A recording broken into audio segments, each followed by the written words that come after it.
I need to confess something I've avoided admitting for years. I didn't lose my friends. I lost my ability to be a friend.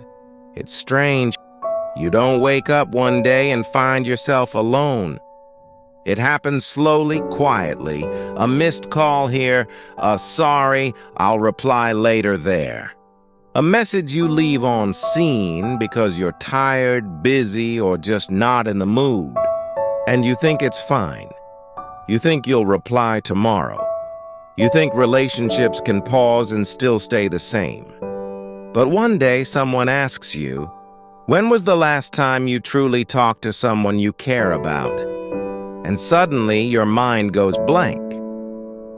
Not because you forgot, but because you genuinely can't remember the last real conversation you had. Not the last meme you sent, not the last story you replied to, not the last emoji you used as a shortcut to emotion, a conversation. That moment was my wake-up call, because I realized something terrifying. Social media didn't take my friendships away. It made me forget what friendship even is. Social media offers the most dangerous kind of drug, the illusion of connection without the effort of connection. We don't ask, "How are you?" We just watch their story and assume they're fine. We don't pick up the phone anymore. We just double-tap a photo and pretend it counts. We don't meet our friends, we only meet their highlights. And slowly, without noticing, we downgrade our relationships. From conversations to reactions. From closeness to convenience. From connection to consumption. The craziest part? It feels like we're connected. We feel updated, involved, included. We feel like we know what's happening in their lives. But in reality, we're standing outside their window watching from the dark. Because friendship has always been built on presence, effort, vulnerability. And we've replaced all three with the easiest alternative. Emoji emotions, digital crumbs, superficial engagement masquerading as intimacy. Here's the part almost nobody admits out loud.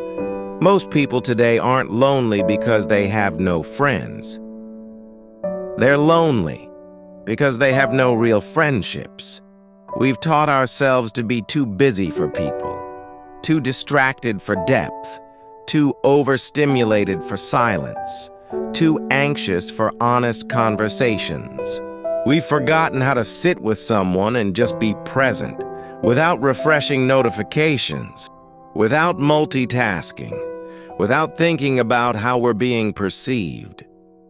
Even when we're physically together, half of our mind is online, in a world that looks more exciting, but feels less alive. And the saddest part? When friendship becomes inconvenient, we quietly replace it with entertainment. This is the part where I ask for your support. If this video is providing you value, hitting the like button is the simplest way to show it. Instead of talking to someone we love, we scroll strangers we don't even know. Instead of being seen, we chase visibility. Instead of building a real bond, we build an online identity. But here's the truth. An audience is not the same as a friend. Followers are not family. Likes are not love. Real relationships aren't measurable. They're felt. We're not failing at friendship because we're bad people. We're failing because modern life rewired our emotional instincts. Our brains crave the fastest reward, the quickest hit of validation, the easiest form of interaction. A like takes 1 second. A conversation takes vulnerability. A reaction is effortless. A relationship takes courage. We prefer the digital version of friendship because it asks for nothing and gives us just enough to feel like we're not alone. But just enough is also the reason we feel so empty. Humans were never built for passive relationships. We're built for presence, for warmth, for real-time connection. Your nervous system can't bond with pixels. Your heart can't attach to curated versions of people.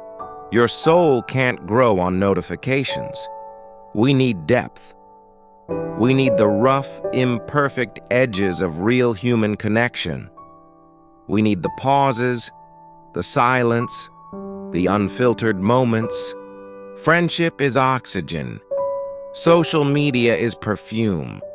One keeps you alive, the other only masks the loneliness. The good news is, you don't need a social reset. You don't need to delete your accounts. You don't need to disappear from the world. You just need to show up again. Not perfectly, not dramatically, just honestly. Here's what changes everything. Start small. Message one person, not with a meme, not with a reaction, but with presence. Hey, it's been a while. I hope you're okay. I've been thinking about you. That's enough to restart a connection. When you think of someone, tell them. When you miss someone, reach out. When someone crosses your mind, don't ignore it. That's your heart reminding you that connection is still possible. Meet someone for coffee. Have one honest conversation. Put your phone away for 1 hour. Let awkwardness be okay. Awkwardness is just rust coming off your social muscles.